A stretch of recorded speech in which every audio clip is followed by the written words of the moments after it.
Welcome to Influential Entrepreneurs, bringing you interviews with elite business leaders and experts, sharing tips and strategies for elevating your business to the next level. Here's your host, Mike Saunders.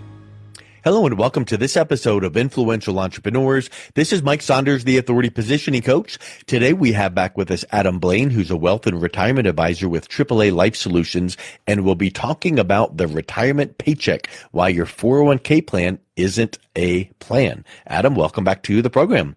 Thanks for having me, Mike. It's great to be back. So why do you say a 401k isn't a plan? Because I think that most people get a job, they get HR to put papers in front of them, they sign. Oh, here's the 401k, sign this. They don't even know what they're signing, what their allocations, what they're doing, and they just do it because everyone has always done it. So why is a 401k not a plan? Yeah, I want you to think about it kind of like like fuel for a gas tank, okay, for a vehicle. Having a 401k is like having a full tank of gas, but no map, no GPS, or no plan to even where you're going. You're just kind of wandering around, right? People focus too much on the size of the account. Do I have $1 million? But they forget that spending that money efficiently is the real challenge, right? When you're working, your income structured, you know your paycheck, taxes withheld, benefits are taken care of. But in retirement, it's all on you. You have to figure out all those things. You have to create a paycheck from scratch, figure out when you take Social Security, how much to withdraw, how to reduce taxes, and how to make it last 25 to 30 years. A 401k is a balance. It doesn't do that for you. It's just the fuel that you need to get you on the route through retirement. It's not a retirement plan. Think about it as just an account that has money in it, essentially. That's a good point, because I think a lot of people think, how are you set for retirement? And they check the box mentally by going, I got my 401k. Well, that's just like having a CD or a savings account. That's just one bullet point. If you were to say what is involved in a retirement plan, it's just one of the bullet points. So you say that a stack of statements is not a plan. You know, a 401k statement is in that stack, but what are some of the other things in that stack of statements? And what do you mean by that? Yeah, so a lot of people like bringing me their binder of statements, IRAs, old 401ks, mutual funds, brokerage accounts, and they think they've done a great job. What they've done a great job is saving money. But when I ask, what is the plan here? They can't answer that plan. What is that money going to do for them? How much can they spend every month without running out? They can't answer that. How are you handling taxes? What happens to your spouse if you pass away first? What is your plan if the market drops 20 to 30%? So answering those stack of statements aren't going to answer any of that. That's not where it's not going to position you in any way to handle any of those questions. But a strategy does. That's why we create coordinated written income plans. It's not just about what you own. It's about how it works all together to support your life and your lifestyle throughout your retirement. Yeah, that's a really, really good point. And I know that, like I mentioned previously, people just mindlessly sign the paper. Oh, it's my 401k. Let's set that up. And they have no clue. Do I check moderate or aggressive? Yeah. They have no clue about allocations, and they check just one of the boxes, and then 5 years later, they just keep getting their statements. What do you say to them once, they're several years in, should they check allocations? How should they change those up? Because once it's in a 401k, if they decide to leave it in there, they could optimize it. What are some ways to optimize it? Yeah. So definitely always review your allocations. If you should get some sort of financial statement every year, and they should have on that statement a breakdown of what is even in those allocations, and know what you're invested in.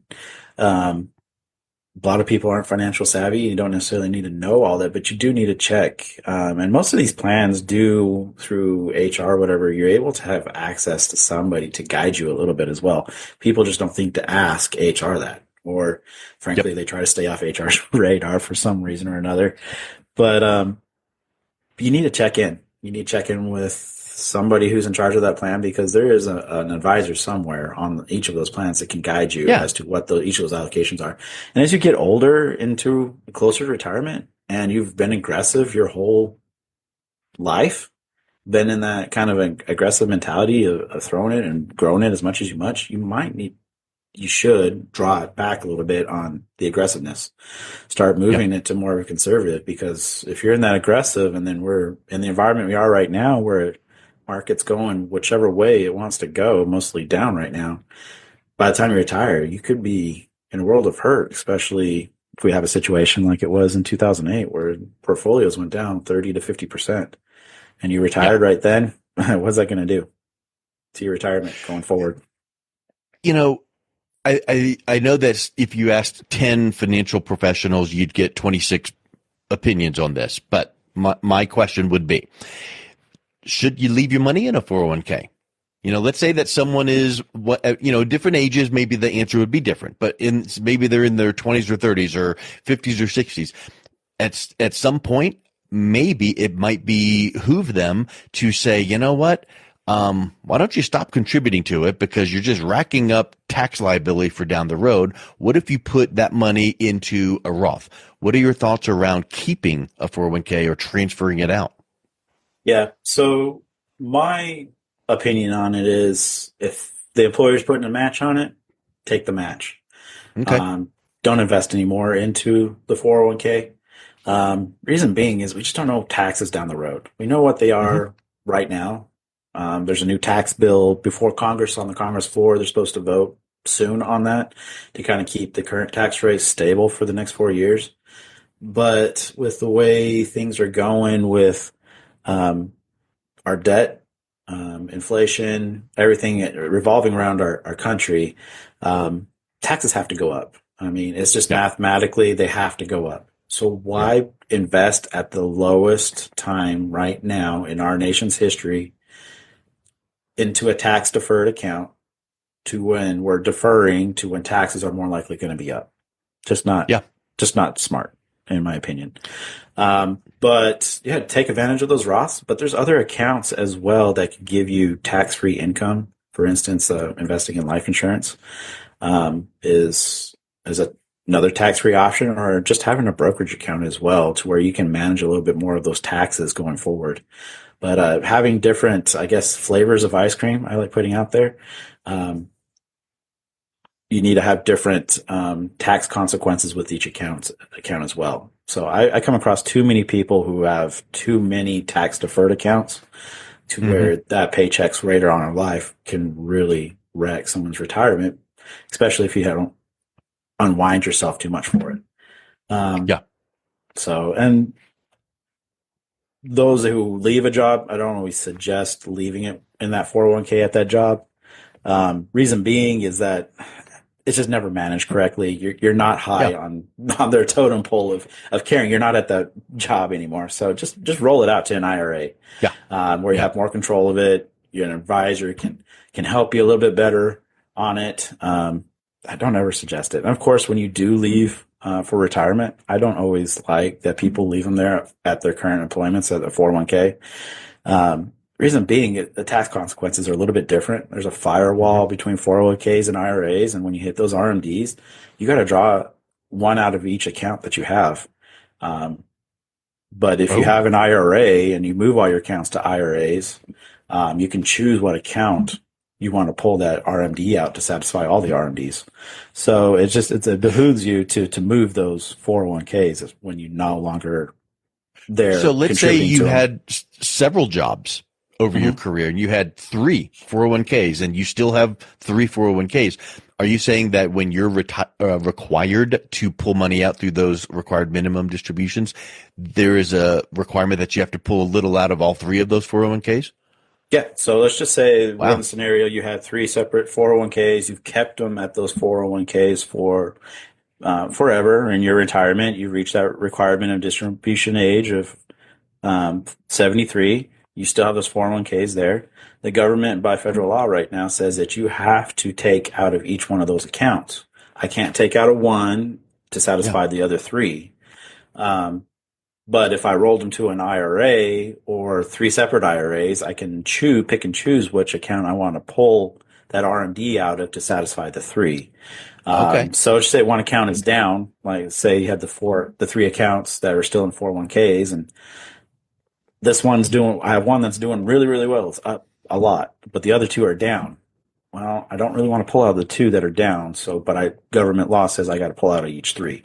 Right. So then you're just making things worse on the two that are down. But if you have them in IRAs, I can pull out the one that's doing really well to satisfy the other three. So that's the leg up you were mentioning about an IRA versus a 401k. Yeah. One of the benefits. That is the Also just the paperwork hassle. Like I've got to go file paperwork and pull a little out of this and that and the other. And, not even the fact that it's up or down. I mean, that's a big thing, but just the hassle factor. Let's put it in one, roll them in, put them into one thing, and then there you go. But at least what you're saying is even if you did have each one in separate IRAs, you then can have a little bit of flexibility in choosing which one to pull out of to meet that RMD. So that's a great point to have people to realize. Mm-hmm. Exactly. I mean, strategy in retirement, controlling what you can control. So, yep. So what is some of the things that you are working with your clients on to turn their savings into a monthly paycheck? Kind of like that feeling of, I don't want to worry about what the markets are doing and volatility and up and down and all around. I want to count on a monthly paycheck. Yeah, exactly. So, what we first do is that we reverse engineer the retirement. First, we calculate the core expenses, the essentials like housing, food, utilities, healthcare. Then we make sure that those are covered with reliable, consistent income sources. So either through Social Security, pensions, and then we have these accounts that we call guardrail accounts. The reason being is that they usually have floors to where those accounts don't lose, but they can also generate a lifetime income. Okay, to where when we start the income, it lasts for the rest of the life. So we utilize a lot between those three, those Social Security, pensions. If you're fortunate to have a pension, those have mostly gone by the wayside by now. And then these guardrail accounts will provide lifetime income. So essentially, you're taking your 401k, converting it into one of these guardrail accounts, and creating your own pension then. So that's how you're able to take that account of 401k, that gas money, right? That fuel that you put into your car to make it last for the rest of your life. You're able to drive much further than when you would before. And I know previously we talked about buckets. So when we're how do you compare the bucket mentality to this guardrail, guaranteed income, monthly income? Are you putting all of the buckets into this type of an account, or is it still broken up into some buckets? Broken up in a bucket still. I would not put everything into one of these guardrail accounts. Like I said, this is more or less to sustain your lifestyle, to where if anything happens in the market or in life, you're guaranteed this money. I mean, it's going to come no matter what.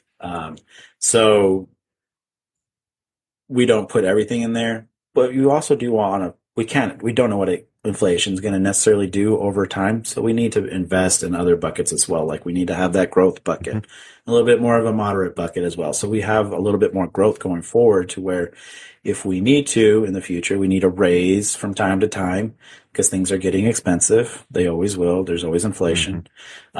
We can start another pension. We can start more income. So we do have it layered. We do have more growth and stuff like that. So we don't put everything in there and then just call it done. And it also makes me think of another aspect that is really important too, which is there is never one perfect plan for every single person. Exactly. Otherwise, it'd just be like rubber stamping next. So every idea that you're mentioning here, they're structured for the specific client based on what they need. And so I think that's something really important for people to keep in mind too. Yeah, everybody lives a different lifestyle. Everybody has different goals and aspirations. Everybody has different outlooks on what retirement should be and what they want to do with the rest of their life.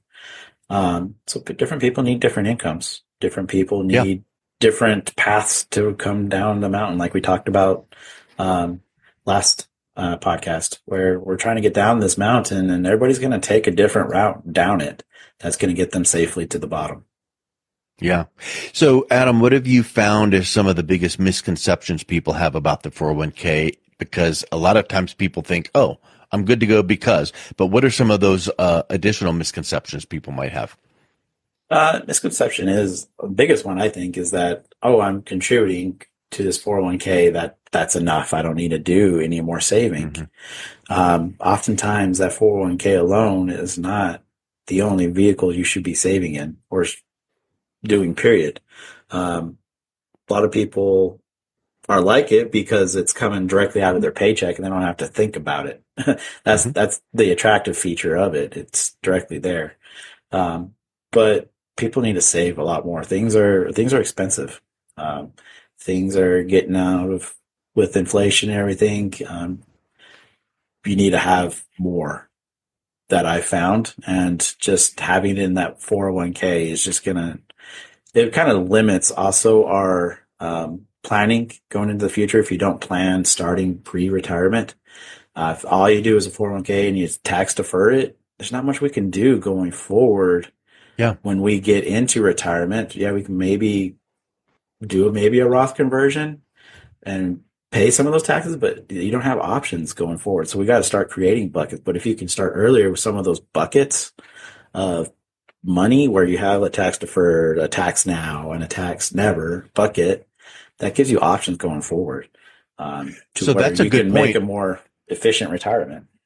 How soon before retirement should you start building the buckets? Like in a perfect world, start in your 30s, but really, what should it be 5 years before retirement, 10, 15? What are you seeing? Um, I like 40.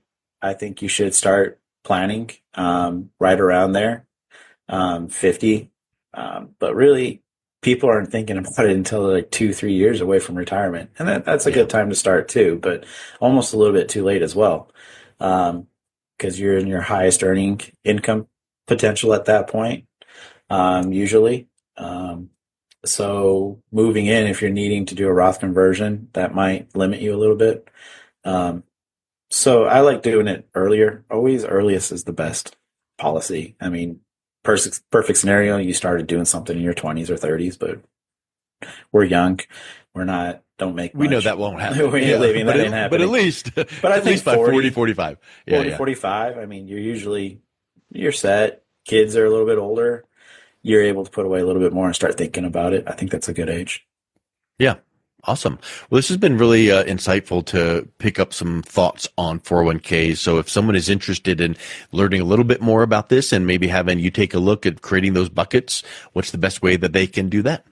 Yeah, definitely. They can reach out to us at our office phone number. It's 901-508-2433. Always can look us up as well at AAA Life Solutions.com. And on there as well, there's a request, a time to meet with us as well.